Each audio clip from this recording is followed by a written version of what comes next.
সাদ ইবনে আবি ওয়াক্কাস ছিলেন এক সাহাবী, রাসূলুল্লাহ সাহাবী, ঈমান এনেছেন, মুসলমান হয়েছেন। মুসলমান হওয়ার পরে যখন ঘরে আসলেন, মাকে বললেন, মা আমি মুসলমান হয়ে গিয়েছি, তোমাকেও দ্বীনের দাওয়াত দিচ্ছি, তুমিও মুসলমান হয়ে যাও।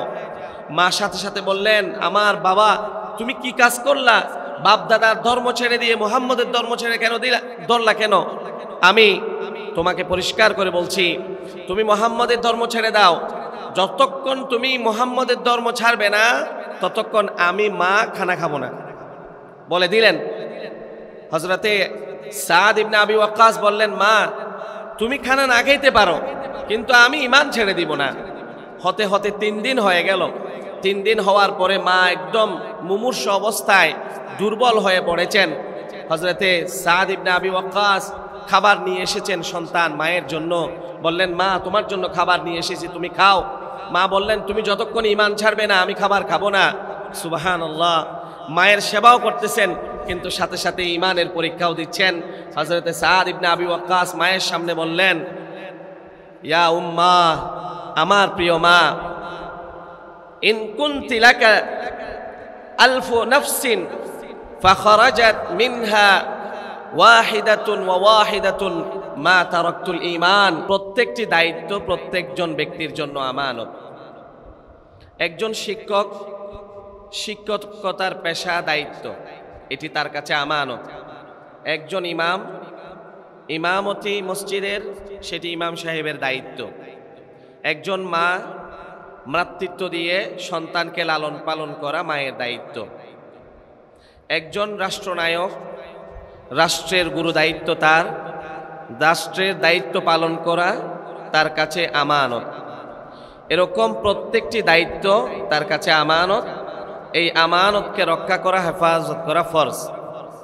রাসূলুল্লাহ সাল্লাল্লাহু আলাইহি ওয়াসাল্লাম বলেন, লা ঈমানা লিমান লা আমানাতা লাহ। ওই ব্যক্তির পরিপূর্ণ দ্বীন নেই যেই ব্যক্তির কাছে আমানতদারি নেই। যে আমানতকে রক্ষা করে না তার ঈমান নেই। অন্য একটি হাদিসের মধ্যে রাসূলুল্লাহ সাল্লাল্লাহু আলাইহি ওয়াসাল্লাম বলেন, আরবাউন ইযা কুন্না ফীকা ফালা আলাইকা মা ফাতাকা মিনাদ দুনিয়া। হে আমার উম্মত, 4টি গুণ যদি তোমার কাছে থাকে, পৃথিবীর অন্যান্য সম্পদ তোমার কাছে না থাকলেও তোমার কোনো অসুবিধা হবে না। এই 4টি গুণ তোমার জন্য যথেষ্ট হয়ে যাবে। বলেন সুবহানাল্লাহ। 4টি গুণ হাতের আঙ্গুলে গুনে নিন। হিফজু আমানাতিন, 1 নাম্বার আমানতকে রক্ষা করা। 2 নাম্বার সিদকু হাদিসিন, সদা সত্য কথা বলা। 3 নাম্বার হুসনু খুলক, চরিত্র সুন্দর হওয়া। 4 নাম্বার ইফাতুন ফি তুমাতিন, হালাল রিজিক বক্ষণ করা, হালাল খাবার, হালাল উপার্জন করা। রাসূলুল্লাহ বলেন, এই 4টি গুণ, যে তুমি সত্য কথা বলবে, চরিত্র সুন্দর হবে, আমানতকে হেফাজত করবে, তোমার রিজিককে হালাল করবে, এই 4টি গুণ তোমার থাকলে পৃথিবীর সকল সম্পদ যেন তোমার কাছে রয়ে গিয়েছে। সুবহানাল্লাহ। রাসূলুল্লাহ সাল্লাল্লাহু আলাইহি ওয়াসাল্লাম পুরা জীবনের মধ্যে যত দায়িত্ব আল্লাহর পক্ষ থেকে দেওয়া হয়েছে, প্রত্যেকটি আমানতদারিতার সাথে আদায় করেছেন। রাসূলুল্লাহ সাল্লাল্লাহু আলাইহি ওয়াসাল্লাম অত্যন্ত আমানতদার ছিলেন। এই জন্য নবুয়তের প্রকাশের পূর্ব থেকে পর্যন্ত আল্লাহর নবীকে বলা হতো as-সাদিক আল-আমিন, as-সাদিকুল মাসদুক, সদা সত্যবাদী, যেটাকে আমরা বাংলাতে বলি আল আমিন। as-সাদিক আল-আমিন, as-সাদিকুল মাসদুক, সদা সত্যবাদী। রাসূলুল্লাহ সাল্লাল্লাহু আলাইহি ওয়াসাল্লাম যখন দ্বীনের প্রচার শুরু করে দিয়েছেন, তখন যখন বিভিন্ন কথা আল্লাহর নবীর বিরুদ্ধে বলা হচ্ছে, তখন রাসূলুল্লাহ সাল্লাল্লাহু আলাইহি ওয়াসাল্লাম বলতে লাগলেন, আমি কি তোমাদের কাছে ইতিপূর্বে জীবন যাপন তোমাদের সাথে করি নাই? আমি তো বাহির থেকে উড়ে এসে জুড়ে বসা কোনো ব্যক্তি নই। তোমাদের কাছে আমি দীর্ঘ সময় ধরে কাটিয়েছি। কখনো কি তোমরা আমার কাছে কোনো মিথ্যা, কোনো ধরনের ধোঁকা, কোনো ধরনের প্রতারণা আমার কাছ থেকে তোমরা পেয়েছো? রাসূলুল্লাহ সাল্লাল্লাহু আলাইহি ওয়াসাল্লাম জীবনের শুরু লগ্ন থেকে জীবনের শেষ মুহূর্ত পর্যন্ত সত্যবাদী ছিলেন। জীবনে কখনো একটি শব্দ আল্লাহর নবীর জবান থেকে মিথ্যা বের হয় নাই। বলেন সুবহানাল্লাহ।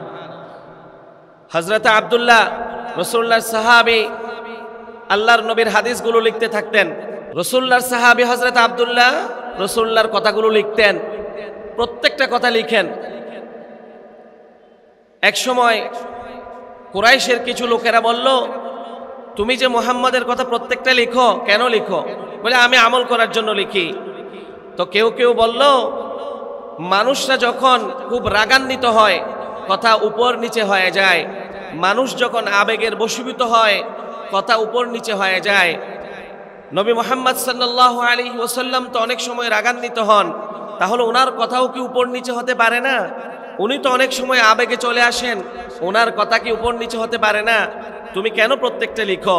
তো হযরত আব্দুল্লাহ আল্লাহর নবীর কাছে গেলেন, বললেন, ইয়া রাসূলুল্লাহ, মানুষরা তো এরকম বলে, কিন্তু আমি তো আপনার প্রত্যেক কথা লিখি। ইয়া রাসূলুল্লাহ, আপনি যখন রাগান্বিত হন তখনও কি আপনার কথাগুলো আমি লিখব? অর্থাৎ এই সন্দেহ হয়ে গিয়েছে যে আল্লাহর নবীর কথায় কোনো উপর নিচ হয় কিনা।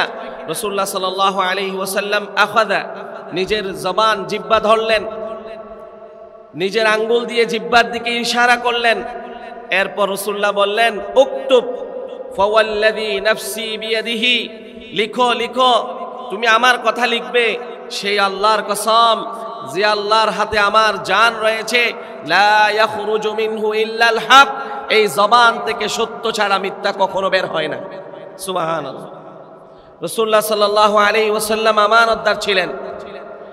আল্লাহর নবী যখন পৃথিবীর বিভিন্ন রাজা বাদশার কাছে চিঠি পাঠাচ্ছিলেন, সেই সময়ের কথা, রোমের বাদশা হিরাক্লিয়াসের কাছে আল্লাহর নবী ইসলামের দাওয়াত দিয়ে চিঠি পাঠিয়েছিলেন।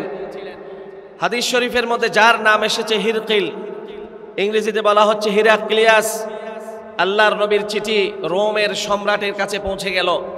রোম সম্রাট আল্লাহর নবীর চিঠি পড়লেন, পড়ার পরে রাজ্যের মধ্যে খুঁজতে পাঠালেন আরবের কোনো কাফেলা, ব্যবসায়িক কাফেলা বা আরবের কোনো মানুষ এখানে আছে কিনা, খবর নিয়ে আসো।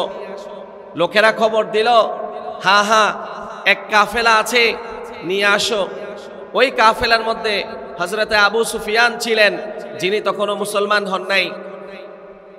পুরা কাফেলা রোম সম্রাটের দরবারে আনা হলো।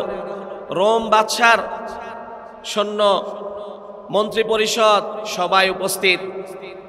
বাদশাহ হিরাক্লিয়াস একজন অনুবাদক নিয়ে আসলেন, কথা যেন বলতে পারে। হিরাক্লিয়াস প্রশ্ন করলেন, তোমাদের মধ্যে মুহাম্মাদের সবচেয়ে নিকট আত্মীয় কে আছো? হযরত আবু সুফিয়ান হাত তুলে বললেন, আমি আছি। রোম সম্রাট বললেন, কাছে আসো। কাছে আসলো। রোম সম্রাট বলল, যে ব্যক্তি আমার কাছে চিঠি পাঠিয়েছেন তার নাম মুহাম্মদ, তিনি নিজেকে নবী হিসেবে দাবি করেছেন এবং তার কাছে ওহী আসে বলে তিনি দাবি করেছেন চিঠিতে। তার বিষয়ে কিছু কথা তোমার কাছে আমি জানতে চাই। আবু সুফিয়ান বললেন, আপনি জিজ্ঞাসা করুন, কি জানবেন? রোম সম্রাট বললেন, আমি কিছু প্রশ্ন করতে চাই। প্রথম প্রশ্ন, তার বংশ পরিচয় কেমন? তখন আবু সুফিয়ান বললেন, হুয়াদু নাসাবিন, আমাদের মধ্যে তিনি অত্যন্ত সম্ভ্রান্ত ফ্যামিলির সন্তান, অত্যন্ত বড় বংশের সম্মানিত বংশের সন্তান। আচ্ছা। রোম সম্রাট আবার প্রশ্ন করলেন, মুহাম্মদ যেই কথাগুলো বলছে, এই ধরনের কথাগুলো তো তোমাদের সমাজের মধ্যে, তোমাদের দেশে এর আগে পূর্বে আর কেউ কি বলেছে? আবু সুফিয়ান বলল, না, নতুন সে ধর্মের প্রচার করছে, এই ধরনের কথাগুলো আগে কেউ বলে নাই। রোম সম্রাট আবার প্রশ্ন করলেন, আচ্ছা, মুহাম্মদের বংশের মধ্যে কেউ কি বাদশাহ রাজা ছিল? হযরত আবু সুফিয়ান বললেন, না, তার বংশের মধ্যে কোনো রাজা বাদশাহ ছিল না।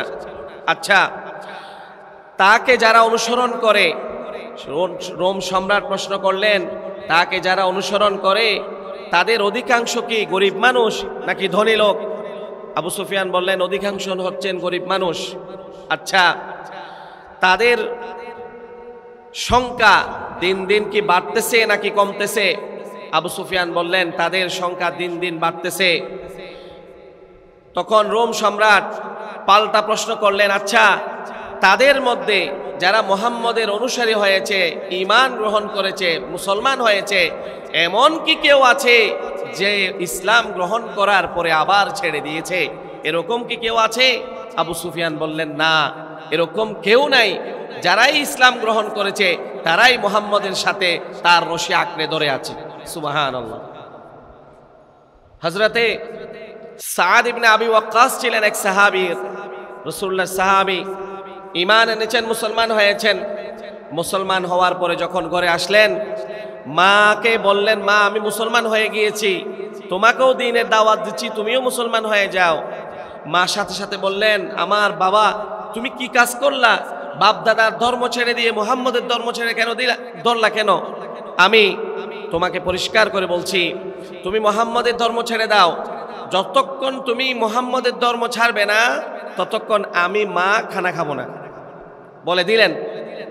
হযরতে সাদ ইবনে আবি ওয়াক্কাস বললেন, মা তুমি খানা না খাইতে পারো, কিন্তু আমি ঈমান ছেড়ে দিব না। হতে হতে 3 দিন হয়ে গেল। 3 দিন হওয়ার পরে মা একদম মুমূর্ষ অবস্থায় দুর্বল হয়ে পড়েছেন। হযরতে সাদ ইবনে আবি ওয়াক্কাস খাবার নিয়ে এসেছেন সন্তান মায়ের জন্য। বললেন, মা তোমার জন্য খাবার নিয়ে এসেছি, তুমি খাও। মা বললেন, তুমি যতক্ষণ ঈমান ছাড়বে না আমি খাবার খাবো না। সুবহানাল্লাহ। মায়ের সেবাও করতেছেন, কিন্তু সাথে সাথে ঈমানের পরীক্ষাও দিচ্ছেন। হযরতে সাদ ইবনে আবি ওয়াক্কাস মায়ের সামনে বললেন, ইয়া উম্মা, আমার প্রিয় মা, ইন কুনতি লাকা আলফু নাফসিন ফাখরাজাত মিনহা ওয়াহিদাতুন ওয়া ওয়াহিদাতুন মা তারাকতুল ঈমান। তোমাকে আল্লাহ তাআলা যদি 100 জান প্রাণ দিয়ে দেয়, এখন তো তোমার একটা আছে মাত্র, চলে যাবে। কিন্তু তোমাকে যদি 100টা জান আল্লাহ দেয়, প্রত্যেকটা জান যদি তোমার বের হয়ে যায়, এরপরও আমি ঈমান ছেড়ে দিতে পারি না। সুবহানাল্লাহ। এভাবে মুসলমানরা, সাহাবায়ে কেরামরা রাসূলুল্লাহ সাল্লাল্লাহু আলাইহি ওয়াসাল্লামের সাথে আঁকড়ে ছিলেন। তো রোম সম্রাট জিজ্ঞাসা করলেন, তাদের মধ্যে সংখ্যা কি দিন দিন বাড়ছে নাকি কমছে? হযরত আবু সুফিয়ান জবাব দিলেন, দিন দিন বাড়তেছে। কেউ কি ঈমান ছেড়ে দিছে? হযরত আবু সুফিয়ান বলেন, না, কেউ ঈমান ছেড়ে দেয় নাই। তখন রোম সম্রাট জানতে চাইলেন, আচ্ছা আমাকে বলো দেখি, এই ব্যক্তি যিনি নতুন দ্বীনের প্রচার করতেছেন, হাল ইয়াগদিরু, তিনি কি কখনো তোমাদের আমানতের খেয়ানত করেছেন? হাল ইয়াত্তাহিমুনা বিল কিযব, তোমরা কি কখনো, তোমাদের এলাকার লোকেরা ওনাকে মিথ্যাবাদী হিসেবে কখনো সম্পন্ন বলতে পেরেছেন, মিথ্যাবাদী বলতে পেরেছেন? হযরত আবু সুফিয়ান বলেন, না, আমরা কখনো ওনাকে মিথ্যাবাদী হিসেবে জানি না, এবং জীবনে কখনো কোনো কিছু আমানতের খেয়ানত তিনি করেছেন বলে কোনো রেকর্ড নেই। সুবহানাল্লাহ। সাক্ষী দিচ্ছেন কে? একজন মুসলিম, রাসূলুল্লাহ সাল্লাল্লাহু আলাইহি ওয়াসাল্লামের তৎকালীন সময়ে যার শত্রুতা ছিল, তিনিই সাক্ষী দিচ্ছেন রাসূলুল্লাহ সাল্লাল্লাহু আলাইহি ওয়াসাল্লাম আমানতদার ছিলেন। তখন রোম সম্রাট বললেন, অনেক লম্বা হাদিস শেষে দিয়ে তিনি বলেছেন, আমার মনে হয় তোমাকে প্রশ্ন করেছিলাম তার নসব কেমন, বংশ কেমন, তুমি বলেছ সম্ভ্রান্ত, নবীদের বংশ সম্ভ্রান্ত হয়। তুমি বলেছ এই ধরনের কোনো কথা আগে কেউ বলেছে কিনা জিজ্ঞেস করেছিলাম, তুমি বললে এই ধরনের কথা আগে কেউ বলে নাই। বোঝা যাচ্ছে তিনি সত্যবাদী। যদি আগে কেউ বলতো বুঝতাম আগের লোকের তিনি পদাঙ্ক অনুসরণ করছেন। সব কথা মিলিয়ে বুঝতে পারলাম তিনি একজন সত্যবাদী নবী হবে। যদি কখনো এই রোম রাজ্য ওনার হাতে বিজয় হয়, তিনি যদি এখানে আসে, আমি যদি বেঁচে থাকি, আমি রোম সম্রাট তার পানি দিয়ে তার পা আমি ধুয়ে দিব। সুবহানাল্লাহ। যাই হোক, অমুসলিমের পক্ষ থেকে রাসূলুল্লাহ সাল্লাল্লাহু আলাইহি ওয়াসাল্লাম সম্পর্কে আমানতদারিতার সার্টিফিকেট, বলেন সুবহানাল্লাহ।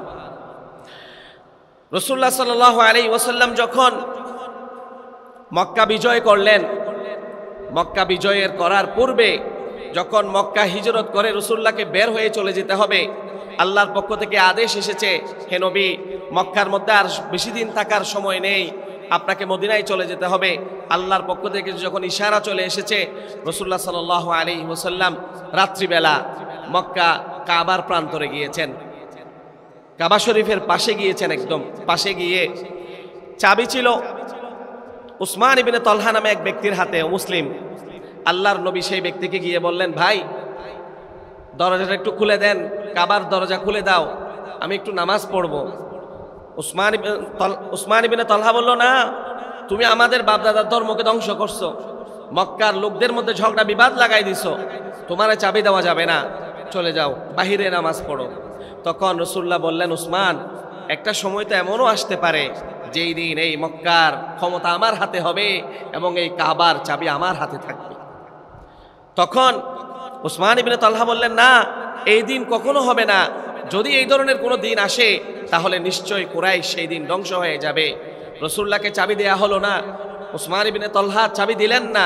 আল্লাহর নবী বাহিরে নামাজ পড়ে চলে গেলেন, হিজরত করে মদিনায় চলে গেলেন। দীর্ঘ 8 বছর পর আল্লাহর নবী যখন মক্কা বিজয় করলেন, মক্কা বিজয়ের দিন আল্লাহর নবী যখন মক্কায় প্রবেশ করলেন, উসমান ইবনে তলহা চাবি নিয়ে পালিয়ে গেল। রাসূলুল্লাহ সাল্লাল্লাহু আলাইহি ওয়াসাল্লাম আসলেন, হযরত আলীকে বললেন, আলী, উসমান কোথায়, খুঁজে নিয়ে আসো। উসমানকে নিয়ে আসা হলো। যখন সামনে আসলো উসমান, কাঁপতেছে। আল্লাহর নবী বলতেছেন, উসমান, সেই রাতের কথা কি মনে আছে?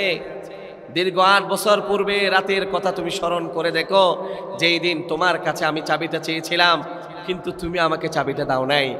সেই দিন আমি বলেছিলাম একটা সময় এমন আসতে পারে যেই দিন এই মক্কার ক্ষমতা আমার হাতে হবে, এই কাবার চাবি আমার হাতে থাকবে।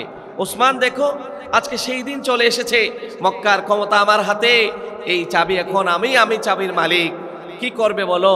উসমান চাবি দিয়ে দিলেন। রাসূলুল্লাহ সাল্লাল্লাহু আলাইহি ওয়াসাল্লাম চাবি হাতে দরজা খুললেন, কাবার ভিতরে প্রবেশ করলেন, সেখানে পরিষ্কার করলেন, কিছু মূর্তি ছিল সেগুলো ভেঙে ফেললেন, শুকরিয়ার 8 রাকাত নামাজ আদায় করলেন। নামাজ পড়ার পরে যখন আল্লাহর নবী বের হচ্ছিলেন, তখন পবিত্র কোরআনুল কারীমের আয়াত রাসূলুল্লাহর উপরে নাজিল হওয়া শুরু হলো।